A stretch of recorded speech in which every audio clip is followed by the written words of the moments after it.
बिस्मिल्लाहिर्रहमानिर्रहीम। अस्सलाम वालेकुम स्टूडेंट्स। जैसा कि आप जानते हैं, हम एफएससी पार्ट 1 की केमिस्ट्री का चैप्टर नंबर 10 इलेक्ट्रोकेमिस्ट्री डिस्कस कर रहे हैं।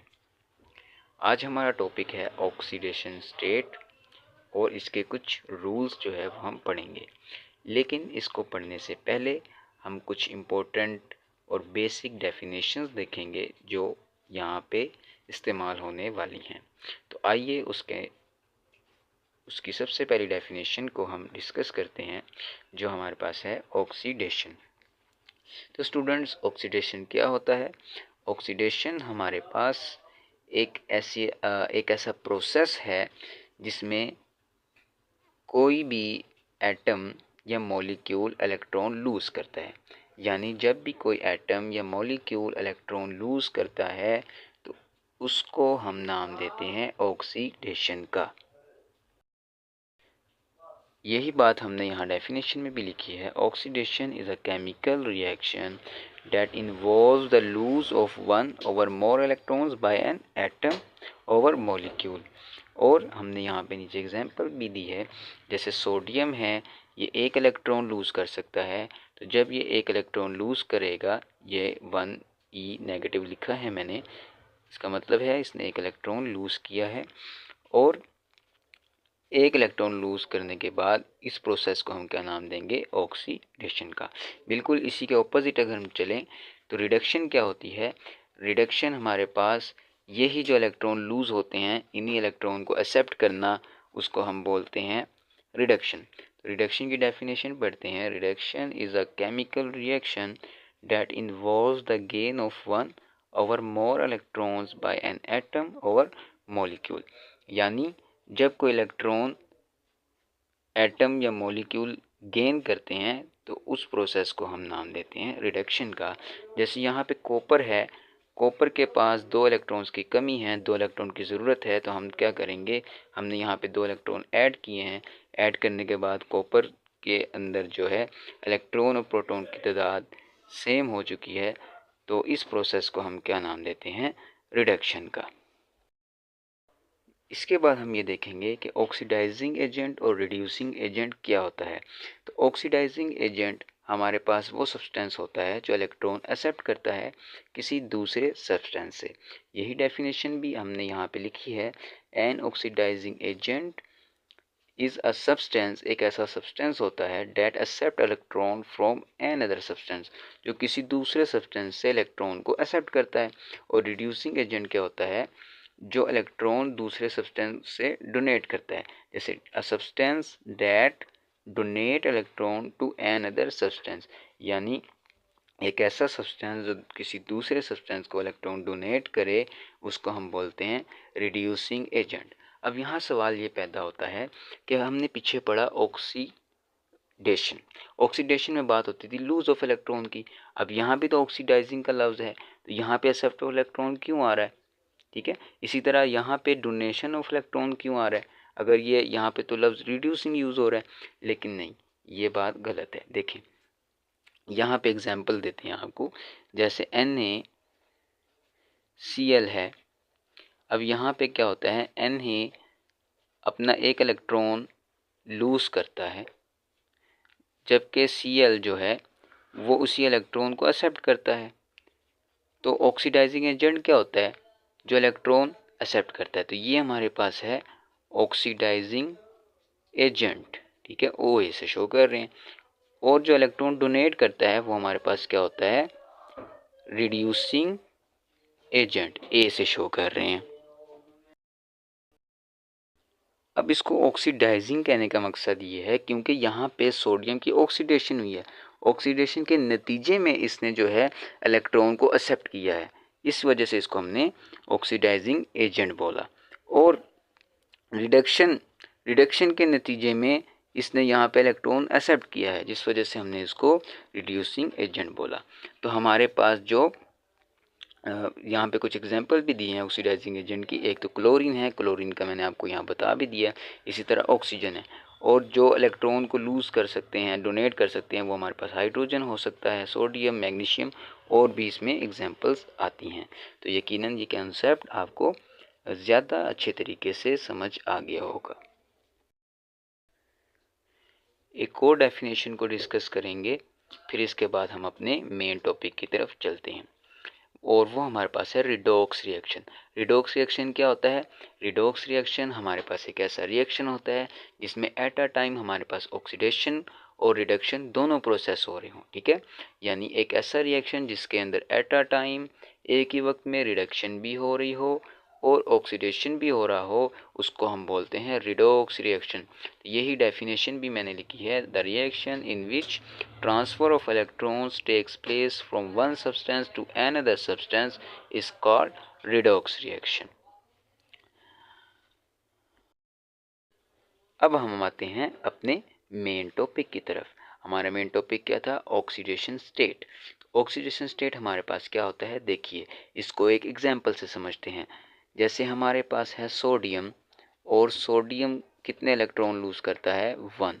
इसके ऊपर आ गया चार्ज +1 का। तो ये जो चार्ज है, ये जितने इलेक्ट्रॉन इसने लूज किए होते हैं, उसी को हम नाम देते हैं ऑक्सीडेशन स्टेट का।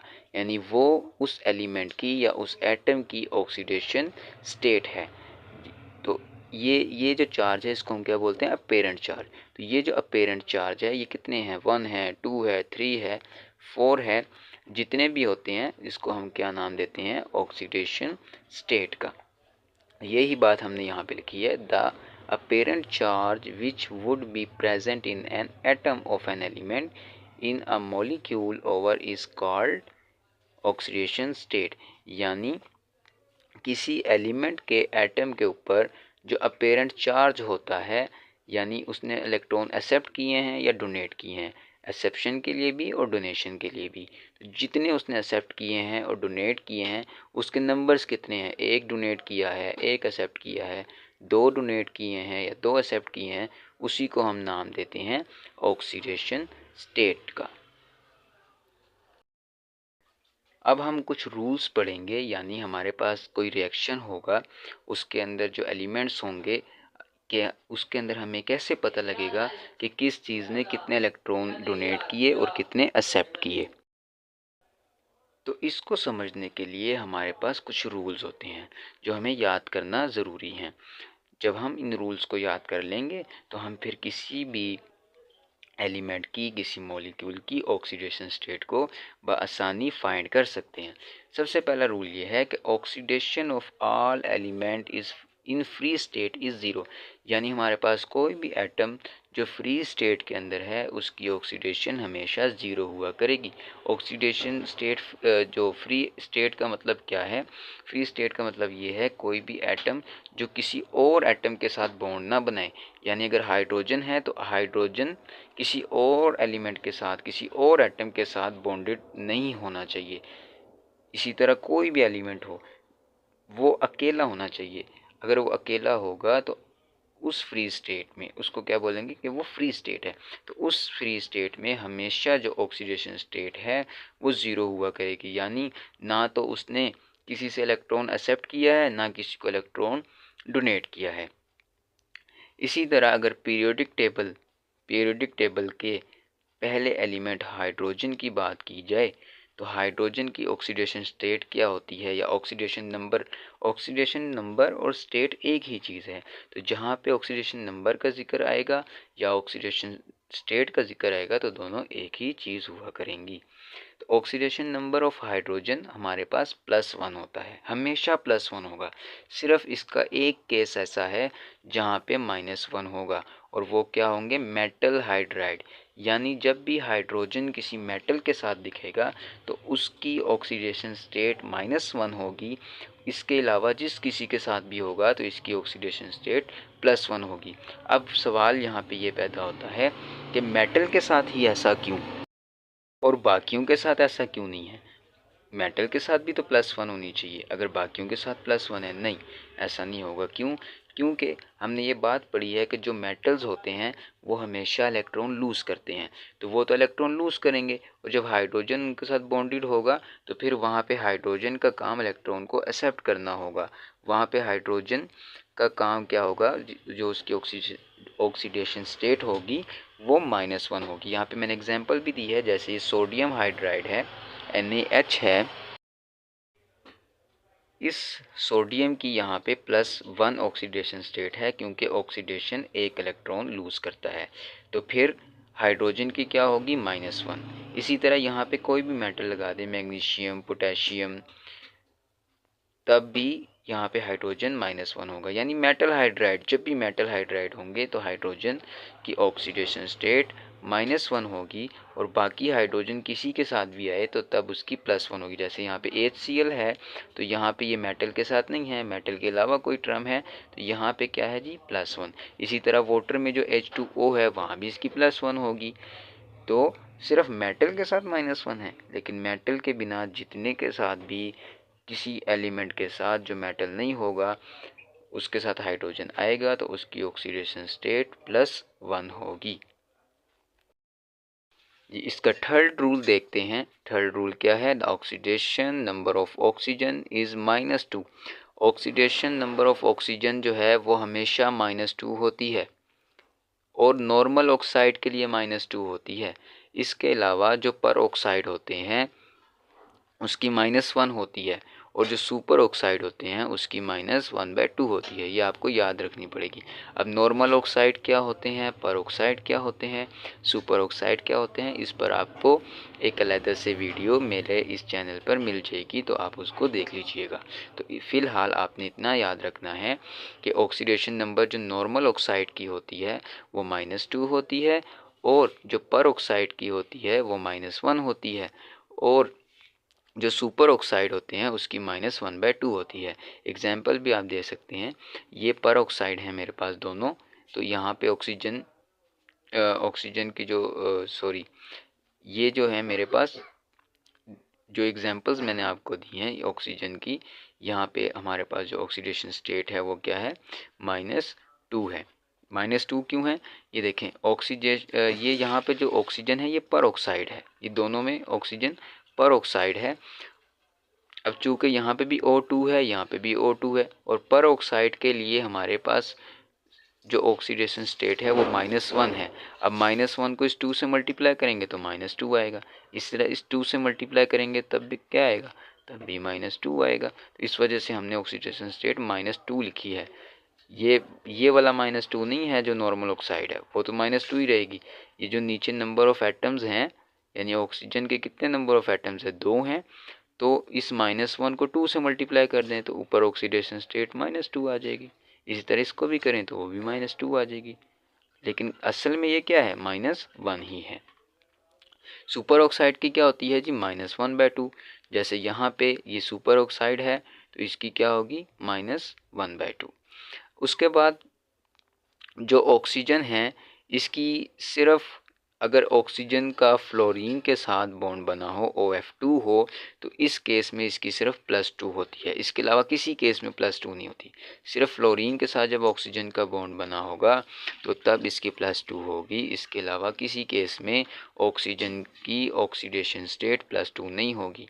बस आपने इसमें नॉर्मल, सुपर और पर ऑक्साइड को याद रखना है कि नॉर्मल ऑक्साइड की -2, पर ऑक्साइड की -1, सुपर ऑक्साइड की -1/2, और सिर्फ जब फ्लोरीन के साथ ऑक्सीजन का बॉन्ड बना होगा तो वहाँ पे +2 है।